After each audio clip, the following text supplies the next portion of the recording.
غریب مزدور کی بیٹی نے کیتلی میں دودھ گرم کیا، اس کا ڈھکن اٹھایا اور ٹھنڈا ہونے کے لیے تھوڑی دیر کے لیے اس نے دودھ کو چھوڑ دیا۔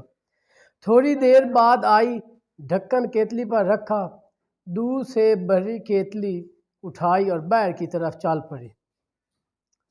جاتے جاتے اس کے ہاتھوں سے کیتلی اچانک چھوٹ کر نیچے گری، سارا جو دودھ تھا وہ زمین پر پھیل گیا۔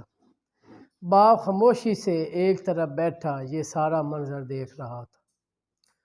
اس کے ایک دن کی کمائی کے برابر نقصان ہو چکا تھا، تو اس نے آسمان کی جانب نگاہ اٹھائی اور بولا، آئے مالک، اس طرح کے چھوٹے چھوٹے نقصان اور بڑے نقصان ہم غریبوں کا مقدر ہی کیوں ہوتے ہیں؟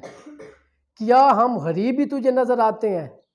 دنیا جہاں کی مصیبتیں ہم غریبوں کے لیے ہی ہیں اور ہمارے حصے میں کیوں آتی ہیں؟ غرض وہ کافی دیر تک اللہ تعالیٰ سے یہ شکوہ کرتا رہا اور پھر یکدم وہ خاموش ہو گیا۔ تھوڑی دیر بعد اچانک اس نے عجیب منظر دیکھا۔ ایک بلی کہیں سے آئی اور اس نے زمین پر پھیلا جو دودھ تھا وہ چاٹنا شروع کر دیا۔ تو جب وہ جاننے کے لیے مڑی تو اس نے زمین جو ہے اس پر وہ اکڑنا شروع کر دیا۔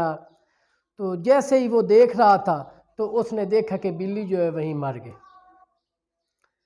تو وہ بھاگ کر پہنچا تو اس کو پہنچنے سے پہلے بلی کی تو موت ہو چکی تھی۔ اسے صدمہ ہوا، یقیناً انجانے میں دودھ میں کوئی مہلک چیز جو تھی وہ شامل ہو گئی تھی۔ اس نے کیتلی کو جب اندر سے دیکھا تو اس کے اندر ایک چھپکلی مری پڑی تھی۔ اسے خیال آیا کہ اگر یہ دودھ زمین پر نہ گرتا تو کیا ہوتا۔ فوراً رب کی بڑائی کا اسے احساس ہوا، ندامت کے جو آنسو گرنے لگے اور وہ بیٹھے بیٹھے زمین پر سجدہ ریز ہو گیا۔